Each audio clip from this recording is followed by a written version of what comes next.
Today we're going to listen to a video from Miss Kerner about how to make a plan for our research project. This week and next week we'll be researching an animal. As you're watching the video, think about what animal you would like to know more about.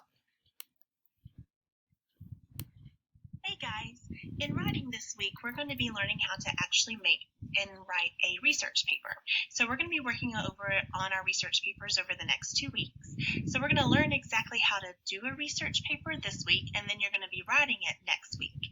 So I want us to watch a video about the very first part in actually making a plan for our research paper. How to write a research paper for kids. Episode 2, Planning.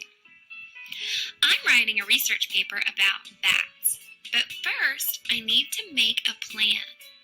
I'm going to think about 2 things: what I already know about bats and want to teach others, and what I don't know yet that I'd like to learn. I'm going to start by choosing different categories to research. These are big ideas that I think are important for people to know. I want to research and write about where bats live, what bats can do, what bats look like, and what bats eat. These categories will help me stay organized as I research.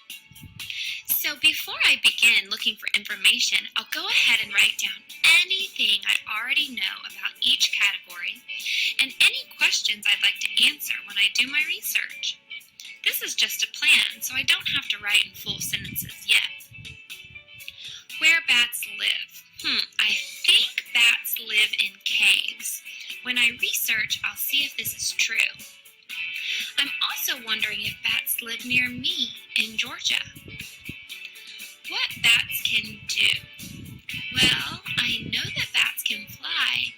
I'm wondering how fast they can fly, though. What bats look like? I think bats are dark brown and black, and I know they have fur. I wonder how big a bat can get. What bats eat? I think bats eat bugs, but I'm not sure yet. I'll have to research this too.